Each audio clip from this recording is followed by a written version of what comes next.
Hello everyone, I welcome you all to my channel. As you all know, हमने एक DI series start की थी और ये वीडियो उस डीआई सीरीज का कंटिन्यूएशन है। पिछले दो पार्ट्स में हमने पाई चार्ट बेस्ड डीआई और line graph based DI cover किया था। इस वीडियो में हम लोग Venn diagram based DI cover करेंगे। So without wasting more time, let's jump into it. So यहाँ पे डायरेक्शन दिया हुआ है कि आपको इस क्वेश्चन में जो भी डेटा यूज़ होने वाला है वो यहाँ पे आपको दिया हुआ है। सो आपको इस डेटा को केयरफुली पढ़ना है, रीड करना है और उसके बाद सारी वैल्यूज़ को पुट करते हुए चलना है। तो जनरली ऐसे जो क्वेश्चंस होते हैं जिसमें तीन वेरिएबल्स दिए हों और जैसे यहाँ पे दिया हुआ है ए बी सी, तो उसमें जनरली हम वेन डायग्राम यूज़ करते हैं। क्लियर? वेन डायग्राम यूज़ करते हुए चलिए, बहुत ईजी हो जाएगा। सो देखते हैं, ये क्वेश्चन पढ़ते हैं। There are 1000 families in a society. So एक सोसाइटी में 1000 फैमिलीज हैं। Out of 1000 families some read newspaper A B C while some not. So ये बहुत इंपॉर्टेंट लाइन है कि कुछ लोग न्यूज़पेपर ए, कुछ बी और कुछ सी पढ़ रहे हैं और कुछ लोग ऐसे भी हैं जो कोई न्यूज़पेपर नहीं पढ़ रहे हैं। ये लाइन बहुत इंपॉर्टेंट होती है और आगे आने वाले क्वेश्चंस में जो है बहुत इंपॉर्टेंट रोल प्ले करेगी। क्लियर है? So number of families that do not read any newspaper is equal to the number of families that read C only.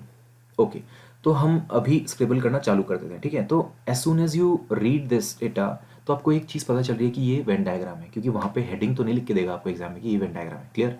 सो आपको ऑब्जर्व करना पड़ेगा कि किस टाइप का केसलेट जो ये है, जो केसलेट है ये किस टाइप की इंफॉर्मेशन प्रोवाइड कर रहा है हमें। सो हमें पता चल रहा है कि हमें वेन डायग्राम बनाना है। क्लियर? तीन वेरिएबल्स दिए हुए हैं तो एक वेन डायग्राम बनेगा। तो मैं ले लेता हूँ, ये ए न्यूज़पेपर हो गया, ये बी न्यूज़पेपर हो गया और सी न्यूज़पेपर हो गया। क्लियर? सो ये तीनों न्यूज़पेपर हो गए। अब number of families that do not read any newspaper. ठीक है, हमारे पास ऐसी फैमिलीज भी हैं जो कोई न्यूज़पेपर नहीं पढ़ रही है। सो हम उसको डिनोट कर देते हैं एन से। क्लियर? सो ये बोल रहा है कि number of families that do not read any newspaper is equal to the number of families that read newspaper C only. So C only कौन सा वाला पार्ट होगा? सी ओनली ये वाला पार्ट होगा। ठीक ठीक है, कंफ्यूज नहीं होना है। सी ओनली ये वाला पार्ट होगा और सी बोलता, बस सी बोलता तो ये पूरा सर्कल हो जाता सी वाला। क्लियर? सो सी ओनली हम डिनोट कर देते हैं स्मॉल सी से, तो ये भी स्मॉल सी से डिनोट हो जाएगा। क्लियर? आगे बढ़ते हैं। Number of families that read newspaper B is 316।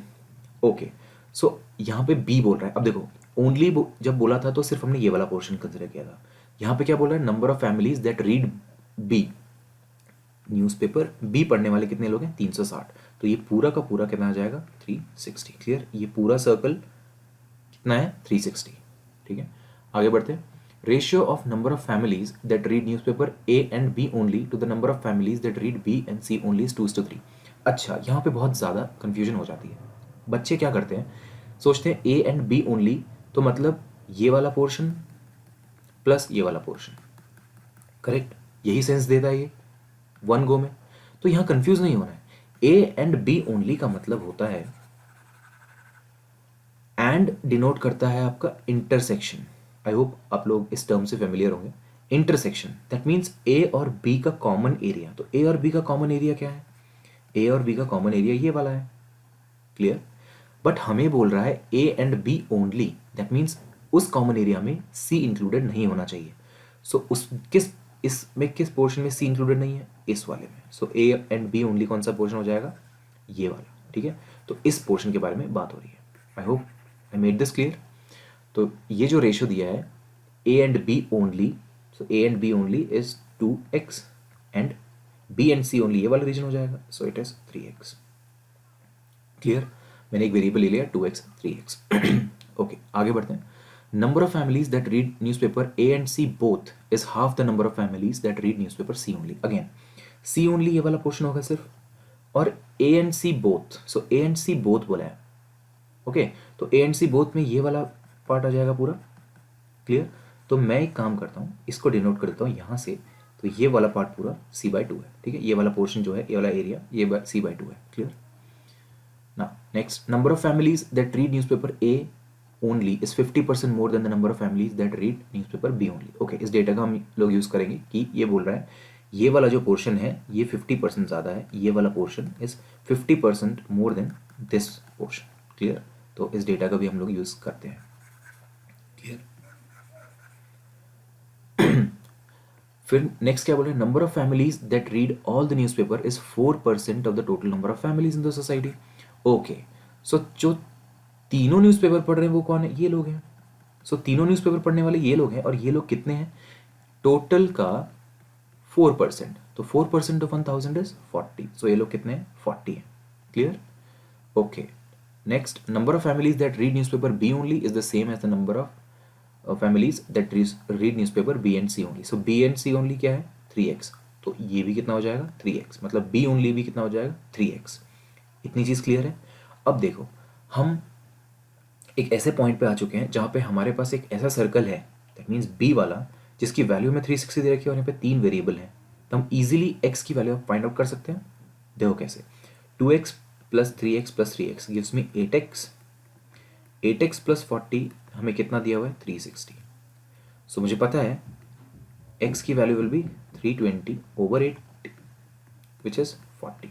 So the moment I get x is equal to 40, तो मुझे पता चल गया ये वैल्यूज मेरी कितनी कितनी आएंगी। क्लियर? अब देखो, let me change the ink colour. तो ये आ जाएगा 120 clearly, this will be 120, this will be 80। Clear है? तो ये कितना आ गया, 80 120 120, क्योंकि x की वैल्यू कितनी आ रही है, 40। मोरओवर ये जो लाइन बोली थी, ये वाली, number of families that read newspaper A only is 50% more than the number of families that read newspaper B only. So B only में कितना है, 120। So A only will be 50% more. तो इसका हाफ इसी में ऐड कर देंगे, that is 120 plus 60 कितना हो जाएगा, 180। क्लियर है? इतनी चीज़ आई होप क्लियर हो गई। ठीक है, अब आप देखिए, अब आपके पास दो पार्ट बचे हैं जिनका आपको वैल्यू फाइंड आउट करनी है, क्योंकि अगर आपको सी मिल जाए तो आपको नंबर ऑफ वो फैमिलीज मिल जाएंगी जो कोई न्यूज़पेपर नहीं पढ़ रही हैं। क्लियर? अब देखो, मुझे ये पता है कि ये वैल्यू, अगर मैं इसको 3x लिया है तो ये वैल्यू 4.5x होगी, हाँ या ना? 4.5x की ही वैल्यू 180 दे रखी है। सो मुझे एक चीज़ और पता चल गई कि 4.5x plus 2x plus 3x plus 3x that means 8x plus 4.5x plus ये पूरी वैल्यू, ये पूरी वैल्यू, ठीक है, ये कितना है, c/2 प्लस ये c और ये c, ये पूरा ही हमें कितना दे रखा है, 1000। आई होप आप लोग को समझ में आया कैसे। देखो, ये 1000 जो वैल्यू है, ये हर पार्ट को ऐड करोगे प्लस इसको ऐड करोगे तभी आपको 1000 मिलेगा। तो मैंने वही किया है, इस पूरे पार्ट की वैल्यू c/2 है, यहाँ 4.5x है, ये 2x, ये 3x, ये 3x और ये c एंड ये c ऐड किया तो मुझे 1000 मिलेगा। ये मेरा हो जाएगा 12.5x और ये मेरा हो जाएगा 5c/2 which is equal to 1000। ठीक है, अब आप x की वैल्यू जब 40 पुट करोगे तो आपको ये वैल्यू मिलेगी 500। क्लियर? तो मुझे मिल रहा है 5c/2 is equal to 500 and मुझे यहाँ से c की वैल्यू कितनी मिल गई, 200। क्लियर? यहाँ से मुझे c की वैल्यू कितनी मिल गई, 200। ठीक है, तो ये भी कितना हो जाएगा, 200। अच्छा, ये एक लाइन बोली थी कि नंबर ऑफ फैमिलीज, अच्छा अगर c डायरेक्टली हम यहाँ से देख सकते हैं कि c अगर 200 है तो c/2 ये पूरी वैल्यू 100 होगी। अगर ये पूरी वैल्यू, इस पूरी वैल्यू की मैं बात कर रहा हूँ, अगर ये पूरी वैल्यू 100 है तो ये पार्ट कितना होगा, पार्ट होगा 60। क्लियर? तो हमारी सारी वैल्यूज हमें मिल चुकी हैं। ठीक है, अब कुछ नहीं करना, अब बस क्वेश्चंस पे ध्यान देना है और इजीली क्वेश्चंस करते जाना है। सो ये क्वेश्चन लगता बहुत इजी है, डेटा वगैरह सब दिया होता है, बट गलती हो जाती है कैलकुलेशन में। ठीक है, सो कैलकुलेशन आप जितना स्मूथली करोगे उतना आपके लिए अच्छा रहेगा और कहीं आप नहीं फंसोगे। जहाँ पे कैलकुलेशन में गलती हुई वहीं आपका पूरा डेटा जो है वो बर्बाद हो जाएगा। अच्छा, अगर आपको लग रहा है मैंने सही किया है या नहीं किया है, तो आप क्या कीजिए, आपको टोटल नंबर ऑफ फैमिलीज दे रखी है 1000। सो कुछ नहीं करना, आपको जितने भी यहाँ पे फिगर्स हैं हर पार्ट में उनको ऐड करते हुए चले जाना है और इसको लास्ट में ऐड कर देना है, वो टोटल आना चाहिए 1000। ठीक है, अगर वो टोटल 1000 आ रहा है तो आपका सही है, अदरवाइज आपने कहीं गलती की है। क्लियर? और इन टर्म्स में स्पेशली ध्यान देना, ये जो ओनली वाली टर्म्स हैं इनको किस तरीके से ऐड करना है। ठीक है, ए एंड बी ओनली, ये वाला पार्ट, ठीक है, ये वाला पार्ट आपको A only and B only को अलग से ऐड नहीं करना है। क्लियर है? तो इसके बाद आपके पास कुछ नहीं बचता है। इसके बाद the moment you get this done, आपको बस क्वेश्चंस का आंसर करना है। तो चलिए क्वेश्चंस पे चलते हैं। Okay, how many families read at least 2 newspapers? At least 2 मतलब, एटलीस्ट 2 का मतलब आप ध्यान से समझो, एटलीस्ट 2 मतलब कम से कम 2, तो ज़्यादा से ज़्यादा कितना हो सकता है? 3। So this will be greater than equal to 2। So greater than equal to 2 family वाली कितनी फैमिलीज हैं जो 2 या 2 से ज़्यादा न्यूज़पेपर पढ़ रही हैं? वो है 80, ये वाला, ये वाला, ये 120 एंड 40। क्लियर? 2 या 2 से ज़्यादा। तो ये कितना हो गया टोटल? देखो कैसे ऐड कर सकते हो आप। This is 100 and this is 200, so answer is 300। So option C is correct. ठीक है, सेकेंड्स में आ गया आपका answer. Next, how many families exactly 2 newspapers? तो ये तो बहुत ईजी है, एग्जैक्टली 2 वाले ये रहे। ठीक है, सो ये कितना आ गया? 300, 260, क्योंकि 300 में से आपको जो पहले आया था उसमें से 40 ही माइनस करना है। क्लियर?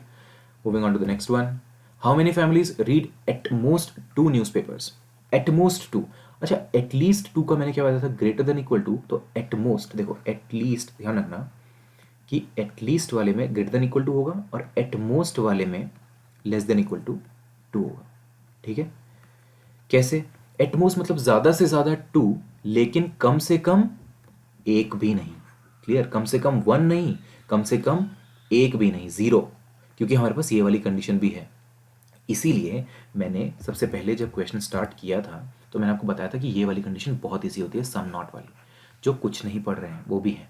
तो अगर ये नहीं दिया है, अगर ये नहीं दिया होता तो उस केस में हम 1 तक ही रहते, यानी कि 2, ज़्यादा से ज़्यादा 2, कम से कम 1। Clear? So eight most 2 and come से कम 0। सो ये आप ऐड कर लो। सो आपको ये वैल्यू 60, ठीक है, फिर ये सब ऐड करना पड़ेगा। तो इससे अच्छा हम क्या कर सकते हैं? देखो, अब आप ऐड करोगे इन सबको, क्योंकि ये सारी वैल्यूज ऐड होंगी प्लस ये। ठीक है, ये सारी वैल्यूज ऐड होंगी। Instead of adding all these आपका टाइम वेस्ट होगा, क्योंकि इतना कैलकुलेशन तो ज़्यादा ही हो जाएगा ना। तो आप सीधे क्या करो, यही तो बच रहा है जो इसमें इंक्लूड नहीं होगा। एटमोस्ट 2 न्यूज़पेपर में यही वैल्यू तो इंक्लूड नहीं होगी, 40। तो आप क्या करो, 1000 माइनस 40 कर दो, आंसर विल बी 960। ठीक है, instead of adding all these directly 1000 minus 40 use करना है। ठीक है, प्रेजेंस ऑफ माइंड, इसे कहते हैं प्रेजेंस ऑफ माइंड। ठीक है, moving on to the next one, how many family. अच्छा, इसे इग्नोर करना, ये कॉपी करने आई मीन वो मैंने डायरेक्टली वहाँ से कॉपी किया था फर्स्ट क्वेश्चन से, तो ये 1 ही रह गया, इसको मैं चेंज करना भूल गया, इसे इग्नोर कीजिए। So how many families do not read newspaper B? So कितने ऐसे हैं जो न्यूज़पेपर बी रीड नहीं कर रहे हैं? सो ईजी है, टोटल हमारे पास था 1000। फिर आप लोग क्या करोगे, चालू करोगे ऐड करना। तो इंस्टेड ऑफ डूइंग दैट, आपके पास ऑलरेडी था कि ये 360 दिया हुआ था हमें। क्लियर? तो 360 आप माइनस कर लो यहाँ से, तो आपको कितना मिल जाएगा? 640। That's your answer. क्लियर? कितने लोग ऐसे हैं जो, कितनी फैमिलीज ऐसी हैं जो बी नहीं पढ़ रही हैं? तो बी कितना पढ़ रही हैं? वो 360 जो हमें दिया था, और जो नहीं पढ़ रही हैं वो 640। तो ये क्वेश्चन तो ऐसा है कि आप डेटा को वेन डायग्राम में ना भी लिखते, डेटा को वेन डायग्राम में ना भी लिखते, तभी भी आंसर आपको आ ही जाता। मतलब अगर आप गो थ्रू करते सारे क्वेश्चन से, तो एक क्वेश्चन तो आपको ऐसे फ्री फंड का 1 मार्क देके चला जाता। ठीक है, सो आई थिंक ये लास्ट क्वेश्चन है। हाँ, ये लास्ट क्वेश्चन है। How many families read newspaper A और सी? अब ए और सी, और का मतलब होता है, देखो एंड का मतलब मैंने आपको बताया था इंटरसेक्शन। ठीक है, और का मतलब क्या होता है? यूनियन, मतलब सब मिला के। सो ए और सी, अब हमारे पास टोटल है 1000, तो सब मिला के ए और सी। अब देखो ए और सी में कौन कौन सी वैल्यूज आएंगी? ये पूरा सर्कल का वैल्यू प्लस ये पूरा सर्कल का वैल्यू। ठीक है, क्लियर? तो क्या बच रहा है यहाँ पे? यही तो बच रहा है, ये वैल्यू प्लस ये वैल्यू। यही 2 वैल्यूज नहीं आएंगी ए यूनियन सी में, मतलब ए और सी में कंप्लीट ए और सी को लेना है अगर, तो ये दोनों वैल्यूज नहीं आएंगी। तो इनका सम कितना है? 320। बचा हुआ कितना है? 680। सो जो फैमिलीज रीड कर रही है न्यूज़पेपर ए और सी वो है 680, क्योंकि 320 ही ऐसे जो वो ए और सी को रीड नहीं कर रही है। क्लियर? सो हम 1000 में से माइनस करके आंसर करेंगे। आई होप आपको ये चीज़ समझ में आई हो। एंड प्लीज़ मैं फिर दोबारा बता रहा हूँ कि डेटा को ध्यान से पढ़िए, आराम से पढ़िए, और ये क्वेश्चन आपको 5 मार्क पूरे दे के जाएगा with in 3.5 to 4 minute. Again, इतने टाइम के अंदर आप इसको एक गो में सही कर सकते हैं। ठीक है। इनफैक्ट इससे कम ही टाइम लगेगा, 3 मिनट में भी ये चीज़ हो सकती है, ठीक है, क्योंकि डेटा डायरेक्ट आपको दिया हुआ है। इन ओनली वाली टर्म्स में कंफ्यूज नहीं होना है, और जो ये क्वेश्चंस पूछे हैं एटलीस्ट एट मोस्ट, तो ये कॉन्सेप्ट आपको मैंने अब समझा दिया है। आई होप अब इन क्वेश्चंस में गलती नहीं होगी। आपको अगर ये वीडियो पसंद आया है तो प्लीज़ कमेंट करके मुझे बताइए। इस वीडियो को लाइक कीजिए, आप नए हैं इस वीडियो पे तो सब्सक्राइब कीजिए इस चैनल को, और कमेंट में मुझे बताइए कि आपको और किस टाइप की डीआईज में प्रॉब्लम होती है। उसी टाइप की डीआईज फिर हम नेक्स्ट टाइम डिस्कस करेंगे। Clear? Thank you so much.